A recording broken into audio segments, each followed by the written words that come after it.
तो लगातार यहाँ पर जो है प्रदूषण समस्या का विषय बना हुआ है। दिल्ली एनसीआर के साथ साथ साथ लगते राज्यों में भी ये समस्या दिन प्रतिदिन बढ़ती जा रही है। कुछ दिन पहले जो वर्षा हुई थी उससे राहत जरूर महसूस हुई थी, लेकिन दिवाली के बाद जिस तरह से अगले रोज ही AQI लेवल में फिर से यहाँ पर जबरदस्त देखा गया है कि वायु गुणवत्ता में खराबी दर्ज हुई है, उसने एक बार फिर से इस चर्चा को चर्चा के केंद्र में लाकर खड़ा कर दिया है। समस्या बड़ी होती जा रही है। सरकारें कदम तो उठा रही हैं, लेकिन वो कदम जो है नाकाफी साबित हो रहे हैं, क्योंकि कहीं ना कहीं हर एक व्यक्ति की लापरवाही जो है इस समस्या को बढ़ाने में कारगर साबित हो रही है।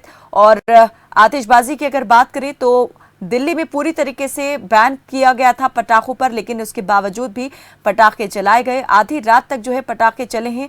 साथ ही हरियाणा में भी इसी तरह से आतिशबाजी रही है। लोगों ने दिल खोलकर आतिशबाजी की है, बिना ये सोचे समझे कि इसका असर जो है किस तरह से वातावरण को प्रभावित करने वाला है, वायु को प्रदूषित करने वाला है। इस पर ज्यादा जानकारी के साथ और बातचीत के लिए हमारे साथ जुड़ी हैं अमीना शेरवानी, पर्यावरणविद है। बहुत बहुत स्वागत है आपका अमीना जी।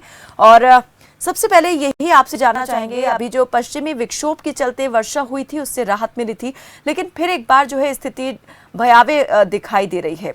AQI लेवल जो है वो काफी निम्न दर्जे पर चला गया है और हवा की गुणवत्ता फिर से एक बार खतरनाक लेवल पर पहुंच गई है। जरा बताएं किस तरह से यहाँ पर राहत मिलती दिखाई दे रही है, प्रकृति का जो चक्र है वो कैसे इस समस्या से राहत अब आगे दे सकता है? कायनात प्रकृति ने तो हमको राहत भेजी, बारिश के रूप में राहत भेजी, मगर हम इतने कमबख्त और निकम्मे लोग हैं जिन्हें ना हमें अपनी फिक्र, ना अपने बच्चों की फिक्र, ना अपने पर्यावरण की फिक्र, ना वो जो जानवर और जो क्रीचर्स हमारे साथ इस धरती को शेयर करते हैं, ना उनकी फिक्र। हम लोगों से ज्यादा, हम इंसानों से बज़ात बदतमीज और खराब कोई है ही नहीं। मुझे लगता है कि प्रकृति ने हमको इतना अच्छा गिफ्ट दिवाली के पहले दिया था कि उन्होंने हवा को साफ कर ली थी। हम हवन करते, हम पूजन करते, हम शुद्ध काफूर लेते, हम हवन सामग्री अपनी वातावरण में करते नहीं, मगर हम तो अधर्मी लोग हैं। धर्म के नाम पर सिर्फ बाजार के बने हुए पटाखे जो हमारे धर्म का अंग तक नहीं है, सिर्फ वो फोड़ना हम धर्म समझते हैं। काफूर कहाँ गया? हवन सामग्री कहाँ गई? गऊ का गोबर और वो सब चीजें, असली घी, पंचामृत, ये सब सारे तत्व कहाँ गए? हम किस हिंदुत्व की ओर जा रहे हैं जब तक हम अपनी परंपराओं तक को हमने नहीं समझा है?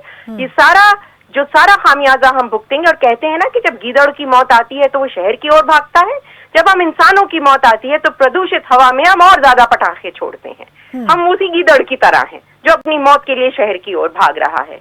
पढ़े लिखे हैं, हम सब लोग सब कुछ जानते हैं, इसके बावजूद अगर हम खुदकुशी करने पर आमादा हैं, और खुदकुशी नहीं अपने बच्चों की कशी तक करने को हम लोग आमादा हैं, तो बताइए कौन सी सरकार हमको रोक सकती है?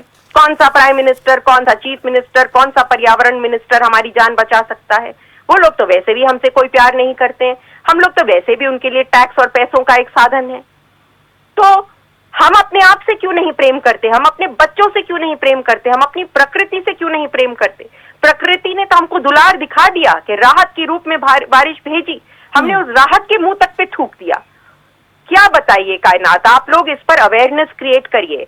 बार बार सरकार को बुरा कहना, सरकारें तो हैं ही बुरी। इस बात को उठा रहे हैं, लगातार जागरूकता के लिए लोगों को ये भी बता रहे हैं कि हर एक व्यक्ति का योगदान जो है वो कितना महत्वपूर्ण है, लेकिन फिर कहीं ना कहीं हर एक व्यक्ति यहाँ पर ये सोचने में लगा रहता है कि अगर वही नहीं करता है या वो रुक जाता है तो उससे कितना फर्क पड़ेगा, कितना फर्क पड़ेगा। ये सवाल यहाँ पर जब भी सामने आता है तो जवाब किसी के पास होता तो नहीं है, लेकिन फिर वही होता है जो मन में होता है। और जिस तरह से बीते रोज देखा गया है कि सभी ने यही सोचा कि अगर हम ही नहीं जलाते हैं या करते हैं, या अगर जला लेते हैं तो क्या कितना बिगड़ जाएगा। लेकिन आज देख रहे हैं पटाखे जलाइए, मगर उन पटाखों में हम काफूर भर सकते हैं, हवन सामग्री भर सकते हैं। घर पर कुछ टेक्नोलॉजी देखिए कि हम कुछ अच्छे प्रकार के विस्फोट करें। जो हमारे हवन थे वो एक अच्छी आग होती थी, अच्छी लकड़ी उसमें जला करती थी, अच्छी सामग्री उसके अंदर जलती थी जो हमारे कीड़े मकोड़ों, मच्छरों को मारती थी, हमको बीमारियों से बचाती थी। वो सारी चीजें हम दोबारा से क्यों नहीं कर सकते? जब हम अपनी जड़ों की ओर लौट रहे हैं और हम भगवान श्री राम को एक प्रदूषित दिल्ली में हम लोग बुला रहे हैं, भगवान श्री राम का किस तरह से इस्तेकबाल हम लोग कर रहे हैं उनके 14 बरस के वनवास के बाद, जिनसे हम इतना प्रेम करते हैं, जिनकी खातिर हम लोगों को मारने काटने को तैयार है, मरने मारने को तैयार है, उनकी खातिर हम ढंग के विस्फोट नहीं कर सकते? ढंग की अच्छी अच्छी सामग्रियों की जो हमारे शास्त्रों में लिखी हैं, अभी भी निहित है वो सारी रेसिपियां, ये बारूद वगैरह तो चीन से बाद में आया है, हिंदुस्तान में तो बारूद था ही नहीं, हिंदुस्तान में ये टॉक्सिक चीजें थी ही नहीं। हम जो भी विस्फोट करते थे, जो भी हमारी प्रकार की आतिशबाजी, वो हमारी हवन ही होती थी, अग्नि से हम सब त्यागने की पवित्र जरूरत है, करते लेकिन थे। किस तरह से और कब तक ये संभव हो पाएगा, यहाँ ये एक बड़ा प्रश्नवाचक चिन्ह जरूर है। लेकिन अमीना जी, अब यहाँ ये भी महत्वपूर्ण हो जाता है कि अभी ये जो हालात बने हैं, इन हालात से जो है किस तरह से आप देख रही हैं कि छुटकारा मिल सकता है, क्या कुछ करना है इस वक्त जो है वो जरूरी हो गया है? सरकार और इवन लगाए या ना लगाए, दिल्ली और गुड़गांव के बाशिंदों को एक self imposed odd and even रख लेना चाहिए।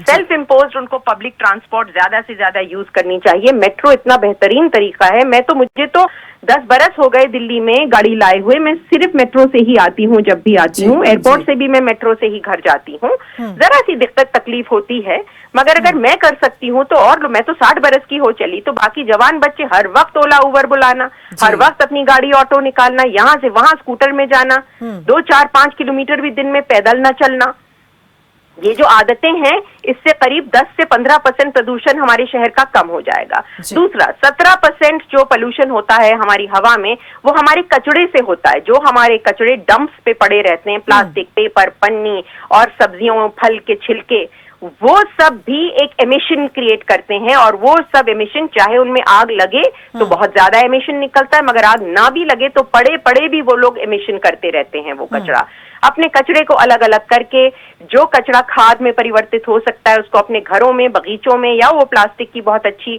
आजकल बकेट्स आ गई हैं जिनमें आप खाद में परिवर्तित कर सकते हैं, कंपोस्ट में परिवर्तित कर सकते हैं, वो कीजिए।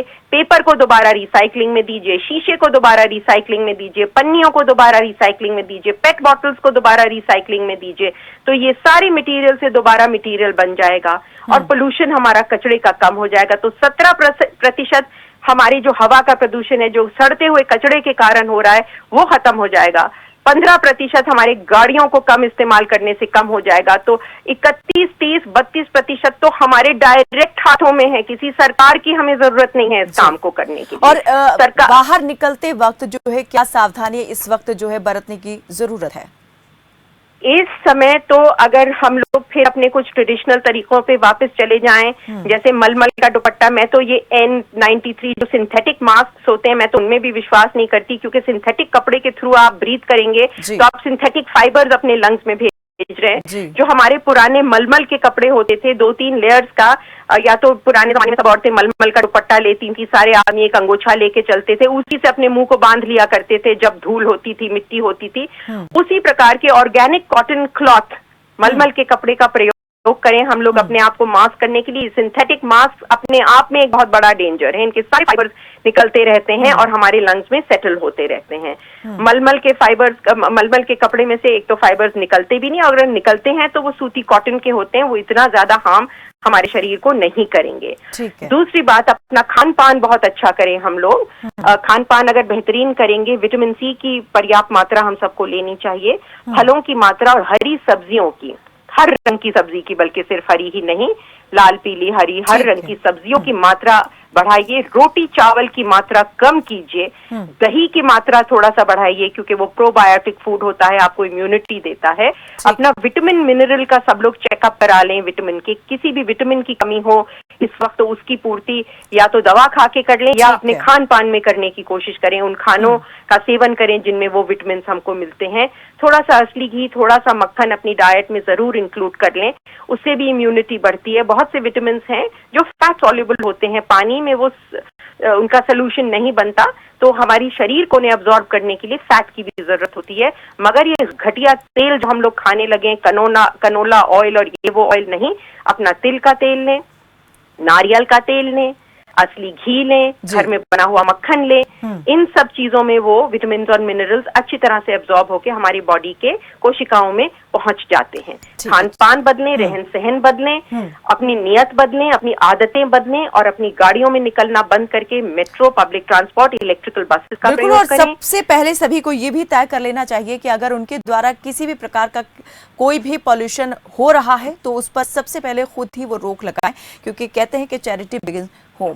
बहुत बहुत शुक्रिया अमीना जी हमारे साथ इस बातचीत में, इस चर्चा में जुड़ने के लिए। चलिए बढ़ते हैं आगे।